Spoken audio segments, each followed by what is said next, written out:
Can you please tell us a brief history of this place? Yeah, I am Pastor Andrew Okema, the founder of Serekara Home of Champions, and the institution started in 1992. We continued with when we were doing what we call home-based care. We were counseling the patients who were affected by HIV/AIDS, and the members of my church also were some of them who were affected. When we were doing all this counseling, they reached a time when they said, now, Pastor, maybe if I die, please don't leave my children. And this thing really touched me in my heart. And later on, surely when they died, I took that step to bring those children to the church where I was a pastor. So the number started to continue to grow, 1 up to 15. So the church started to complain that now you have given pastor a pattern which we cannot even be able to carry. So can you look someone or a donor who can help us in order to take this project higher? So I tried to find a donor. It took me up to 2005 where I got a donor from America who gave me a donation where I tried to find a place to build a home. And we built a home with 30 children where they were staying. But later on in 2007, the number increased. So the community also joined me and requested me, if possible, instead of sending the children to different schools, why don't I leave them in the home so that they can run there? Although there were challenges of food, clothes, and also medical, plus the teachers who were to help them. But lucky some teachers who volunteered to join me. We started the home, until up to this time, the home has now about 120 children since we started. Yeah. That is very nice. You mentioned donors. Yeah. Yeah. What other assistance do you get from outside? I get other assistance I get from outside. This like food from well-wishers, or sometimes they give money or books, excess books for the children, so to use them. Yeah, that is, and also assistance like blankets and things for using for like soaps and pens. Basic commodities. Yeah. That is very nice. Has the country government or even the national government helped you in any way? No, I've not been helped by the government lady, even the count. But I hope soon I hope soon I will approach them and see what they will help me. You haven't taken the step to seek for their help? No, I haven't taken a step. As the leader of this foundation, I understand you're faced with so much responsibility. Yeah. What are the challenges that you face as a leader of this foundation? Yeah, the challenges I face in this institution is, first, it is food. Second, it is education, because we don't have enough teachers who are going to teach these children, because we don't have enough money to employ teachers, except those who volunteer, and therefore in a short period. So also another challenge we have is that we don't have enough facility like a dining hall where children can eat inside, children eat outside. So these are the challenges I face.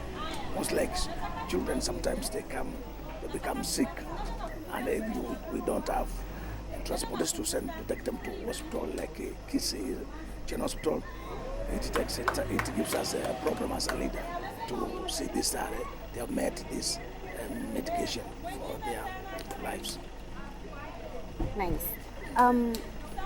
What gives you the motivation to handle your day-to-day operations, considering the challenges that you just... What motivates me is the word of God and the love of God I love these children because God loved me first, and He gave His life because of my sins. And when I see these children suffering, I feel so much touched. I feel that if God also loved us, why don't we love them also? Yeah, that's the love of God which motivated me to help these children. It's very nice. From what you've just told us, it's clear that you started from a humble beginning. Yeah. Where do you see yourself or this foundation in 5 years' time? I think 5 years this foundation will become a very well nice organization because we have seen the development as started coming. So I hope soon we will have a quality education in this place and the facilities which they will enjoy when they will be here. Yeah. Thank you so much for that information. Thank you for your time. I wish you well with this foundation. Have a good day. Thank you.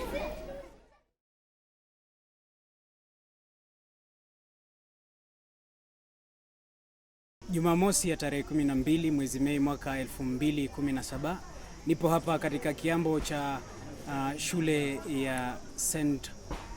Carl's Hall Home of Champions na nimejiunga pamoja na mwanzilishi wa kituo hiki. Je, majina yako ni nani? Kwa kweli majina yangu ni mchungaji Andrew Okemwa. Andrew Okemwa. Yeah. Kwa ufupi tu hebu tupe historia ya mahali hapa pa St. Carl. Kituo hichi cha St. Carl Hall Home of Champions ni kituo cha watoto, kilianza mwaka wa 1993. Wakati huo tulikuwa kanisani, wakati tulikuwa tunajaribu kusaidia wale wagonjwa walikuwa affected na ugonjwa wa HIV/AIDS. Kupitia kwa hapo tulikuwa tukiwapea ushauri na pia tukiwaelezea jinsi wanaweza kupata chakula kinaweza kujenga mwili. Baada ya baadhi yao walipokufa, wengine wao walikuwa ni washirika wangu, wakaniambia, mchungaji, kama kweli nitakapoaga watoto wangu usiniachie. Basi kwa njia hiyo walipokufa nikachukua watoto kama watoto 6 kwa kanisa kuwatunza na kuwalea, na ikawa kwa njia hiyo watoto wakaanza kuongezeka moja kwa moja mpaka wakafika watoto 15. Kwa hivyo ilipofika mwaka wa 2002 nikafikiria kuwachengea mahali wanaweza kukaa ili tupate mahali pa kuwalisha chakula. Ndipo tulianza hivyo. Ilipofika mwaka wa 2007 tukapata dona mmoja akatusaidia pesa za kuwachengea mahali. Ingawa tulikuwa na shida ya kupata mahali pa kuchenga kituo hiki, tulijaribu sana kule kwa Trading Center ya Bugege karibu na kanisa, tukashindwa mpaka ikafika wakati mmoja alikubali kutusaidia kiwanja ili tuwachengee mahali pa kuishi. Na ndipo tulipowachengea mahali pa kuishi, hata community ikaona ni vizuri, ikaanza kuleta watoto na mwishowe tukaendelea kuwasaidia, hasa tukaanza kuwafundisha kama shule na tukiwalisha, tukiwapatia mahitaji ya kimwili, tunaita basic needs. Kwa hivyo ndipo tunaendelea mpaka wakati huu. Na ni kitu gani ambacho kwamba kinakupa nguvu, kitu gani ambacho kwamba kinakupa matumaini na motisha ya kuendelea mbele? Jambo kubwa ni upendo wa Mungu. Ninapoona watoto wale wanapokuwa wanataabika, hawana mtu wa kuwasaidia, na roho yangu naguswa sana. Hata kuona ndio ilinigusa zaidi, nikaona nijitoe ili angalau nikaweza kusaidia hawa watoto. Mswahili anasema kwamba njia nzuri haikosi kona. Na je, kuna changamoto ambazo kwamba unapitia? Ndio, changamoto ni nyingi. Zaidi kama kupata chakula mara ya kwanza. Kuna wakati mahali kanisa ikaniambia, sasa ulitupa mzigo, watoto wamekuwa wengi, hatuwezi kuwalisha sisi. Kwa hivyo tafuta njia ya kuweza kuwalisha. Na wakati ilikuwa ngumu, mpaka nikachukua shamba langu nikapanda mahindi, nikaweka ili nikaweza kusaidia watoto. Hata hivyo mwaka huo ilikuwa ni kazi ngumu sana, lakini pia sio chakula, pia malazi pia na nguo pia za kufaa, pia elimu. Nikiwapeleka shule hii kuwarudisha nyumbani inakuwa ngumu, wengine wanapaki kule, wengine wanapotelea huku mpaka naenda kutafuta, wengine wako pande hii mpaka nikaamua hata hivyo ili niwaweke mahali pamoja, nipate wale wa kunisaidia na kuweza kuwafundisha. Sasa changamoto kubwa baada ya hayo ni jinsi ya kupata walimu na chakula ya kulisha watoto. Chakula ya kuwalisha watoto inakuwa ni shida sana. Na je, mbali na kwamba kwa kiasi kikubwa unategemea mfuko wako katika ufadhili wa kituo hiki cha watoto, je, unawategemea pia wahisani kutoka nje? Ndio, nawategemea wahisani, hata hiyo ndio maombi yangu. Nilipata mhisani mmoja ambaye nisaidia tukawachengea mahali wanapoishi, ingawa hatujapata mhisani wa kusaidia jinsi ya au wale wafanyakazi wanaowahudumia jinsi wanaweza lipwa, ama walimu ama wale subordinate staff ndio wanakuwa na shida na pia na chakula, lakini nyumba alitusaidia mhisani na tukajenga. Maono yako kwa muda wa miaka 5 ijayo ni kwamba unataka kukiona kituo hiki kikiwa katika hali gani?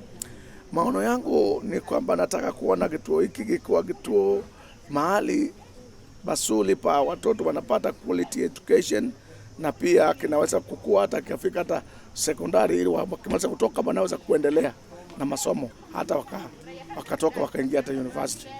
Hiyo ndio maono yangu. Nataka kituo kiwe kituo mahali watoto wanaweza kupata masomo ya hali ya juu, masomo mazuri wanaweza kuwasaidia waendelee, ili baadaye waje kujisaidia. Asante sana kwa muda wako. Asante. Jina langu ni Kalawai na Mlanda Oliver kutoka kituo hiki cha St. Carl Hall Home of Champions, moja kwa moja hadi katika chuo kikuu cha Rongo.